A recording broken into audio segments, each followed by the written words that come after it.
Halo semuanya, selamat datang kembali di channel kami. Hari ini kita akan membahas topik yang super menarik, terutama buat kalian yang lagi bingung mau mulai investasi dari mana. Saham atau pertanian? Mana sih yang lebih aman dan lebih untung buat pemula? Pasti banyak yang penasaran kan? Nah, di video ini kita akan bedah tuntas keduanya. Dari mulai keuntungan, risiko, sampai mana yang paling cocok buat profil kamu. Jadi, pastikan nonton sampai habis ya. Oke. Kita mulai dari yang paling populer dulu, investasi saham. Apa sih investasi saham itu? Simpelnya, saat kamu beli saham, kamu itu sebenarnya membeli sebagian kecil kepemilikan dari sebuah perusahaan. Misalnya kamu beli saham Bank BCA, artinya kamu jadi salah satu pemilik Bank BCA. Keren kan? Keuntungannya apa? Pertama, potensi profit yang tinggi. Harga saham bisa naik berkali-kali lipat dalam waktu singkat. Ini yang disebut capital gain. Kedua, kamu bisa dapat dividen, yaitu pembagian keuntungan perusahaan kepada para pemegang saham. Biasanya dibagikan setahun sekali atau 2 kali. Keuntungan lainnya adalah likuiditas. Artinya, saham itu gampang banget dicairkan jadi uang tunai. Kamu tinggal jual saham kamu lewat aplikasi sekuritas di smartphone dan dalam 2 hari kerja, uangnya sudah masuk ke rekening kamu. Sangat praktis. Selain itu, untuk mulai investasi saham, sekarang juga modalnya kecil banget. Dengan Rp100.000 saja, kamu sudah bisa beli saham dan memulai perjalanan investasimu. Banyak pilihan perusahaan dari berbagai sektor, mulai dari perbankan, konsumer, teknologi, sampai pertambangan. Kamu bisa diversifikasi portofolio kamu dengan mudah. Tapi, seperti dua sisi mata uang, di mana ada keuntungan besar, di situ juga ada risiko yang besar. Inilah yang disebut high risk, high return. Risiko utama di pasar saham adalah volatilitas. Harga saham bisa naik turun dengan sangat cepat, bahkan dalam hitungan menit. Kadang bisa karena sentimen pasar, berita ekonomi global, atau bahkan cuma karena cuitan seorang tokoh terkenal. Kalau kamu panik dan jual saat harga turun, kamu bisa rugi besar. Inilah kenapa mental yang kuat sangat penting dalam investasi saham. Risiko lainnya adalah risiko kebangkrutan perusahaan. Meskipun jarang terjadi pada perusahaan besar atau blue chip, kemungkinannya tetap ada. Kalau perusahaan tempat kamu berinvestasi bangkrut, nilai saham kamu bisa jadi nol. Makanya, riset mendalam sebelum membeli saham itu wajib hukumnya. Jangan cuma ikut-ikutan teman atau tergiur sama saham yang lagi viral. Kamu harus paham fundamental perusahaannya. Bagaimana prospek bisnisnya ke depan. Ini yang membedakan investor dengan spekulan. Nah, sekarang mari kita beralih ke sisi yang lebih membumi, yaitu investasi pertanian. Dengar kata pertanian? Mungkin yang terbayang adalah sawah, cangkul, dan lumpur. Tapi tunggu dulu, investasi pertanian di era digital ini sudah jauh lebih modern dan beragam loh. Kamu nggak harus turun langsung ke sawah. Investasi pertanian artinya kamu menanamkan modal di sektor agribisnis. Bisa itu tanaman pangan, hortikultura, peternakan, atau perikanan. Salah satu keuntungan utama investasi pertanian adalah sifatnya yang defensif. Maksudnya gimana? Sektor pertanian itu menghasilkan kebutuhan pokok manusia.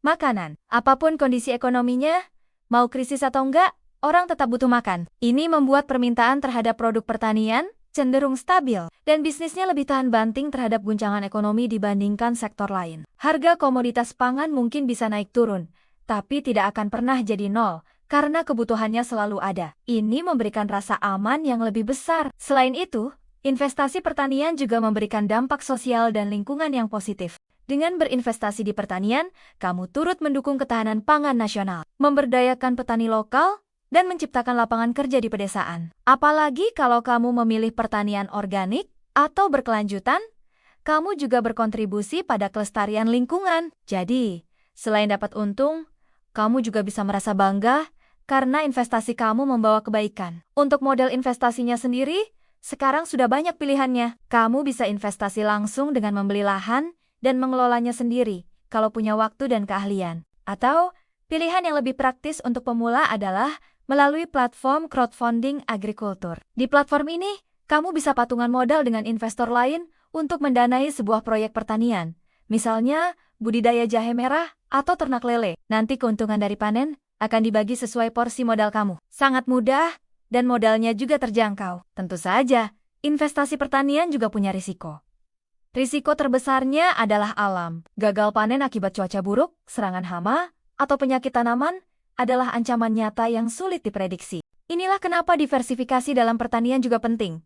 Jangan menaruh semua modal di satu jenis tanaman atau satu lokasi saja.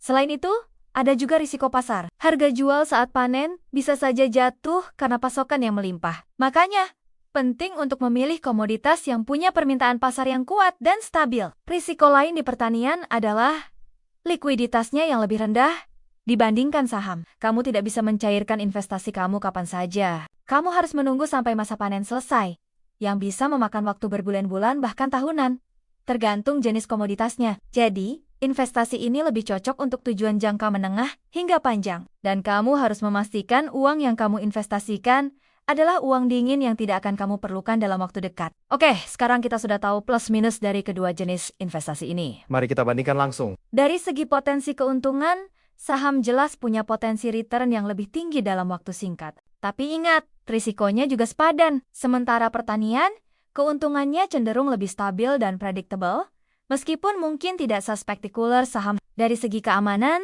pertanian bisa dibilang relatif lebih aman, karena bisnisnya didasarkan pada kebutuhan pokok. Risiko gagal panen memang ada, tapi bisa dimitigasi dengan asuransi pertanian atau teknologi. Sedangkan keamanan di pasar saham sangat bergantung pada pengetahuan dan kontrol emosi kamu. Tanpa riset yang benar, saham bisa jadi sangat berisiko. Dari segi kemudahan untuk pemula, keduanya sekarang sama-sama mudah untuk dimulai. Saham bisa lewat aplikasi sekuritas, pertanian bisa lewat platform crowdfunding. Keduanya bisa dimulai dengan modal yang relatif kecil. Yang membedakan adalah jenis pengetahuannya. Investasi saham menuntut kamu belajar analisis fundamental dan teknikal perusahaan. Sementara investasi pertanian menuntut kamu paham tentang siklus tanam, risiko hama, dan dinamika pasar komoditas. Jadi, mana yang lebih baik untuk kamu? Jawabannya sangat personal dan tergantung pada 3 hal. Profil risiko, tujuan keuangan, dan minat kamu. Kalau kamu tipe yang agresif, siap menerima fluktuasi harga demi potensi keuntungan besar, dan punya waktu untuk riset pasar, mungkin saham lebih cocok buat kamu. Kamu bisa mulai dengan porsi kecil dulu, sambil belajar. Tapi, kalau kamu tipe investor yang lebih konservatif, mencari kestabilan, tidak mau pusing dengan pergerakan harga harian, dan ingin investasi yang punya dampak positif, maka pertanian bisa jadi pilihan yang sangat menarik. Investasi ini cocok untuk tujuan jangka panjang, seperti dana pensiun atau pendidikan anak. Atau, kenapa harus memilih salah satu? Pilihan terbaik sebenarnya adalah tidak menaruh semua telur dalam satu keranjang. Kamu bisa melakukan diversifikasi. Alokasikan sebagian portofolio kamu ke saham untuk mengejar pertumbuhan, dan sebagian lagi ke pertanian untuk stabilitas. Misalnya, 60% di saham dan 40% di pertanian. Atau sebaliknya, sesuaikan dengan kenyamanan kamu. Dengan begitu, portofolio investasi kamu jadi lebih seimbang dan tangguh menghadapi berbagai kondisi pasar. Kesimpulannya, baik investasi saham maupun pertanian punya kelebihan dan kekurangannya masing-masing. Tidak ada yang mutlak lebih baik dari yang lain. Yang terpenting adalah, kamu paham apa yang kamu investasikan, sadar akan risikonya, dan sesuaikan dengan profil dan tujuan kamu. Lakukan risetmu sendiri, jangan pernah malas belajar. Semoga pembahasan kali ini bisa memberikan pencerahan buat kalian yang sedang bingung memilih jalan investasi. Mana yang lebih menarik perhatianmu setelah nonton video ini? Saham atau pertanian? Coba tulis di kolom komentar ya. Kita diskusi bareng. Jangan lupa like, share, dan subscribe channel ini, biar kamu nggak ketinggalan video-video edukasi finansial lainnya. Terima kasih sudah menonton. Sampai jumpa di video berikutnya.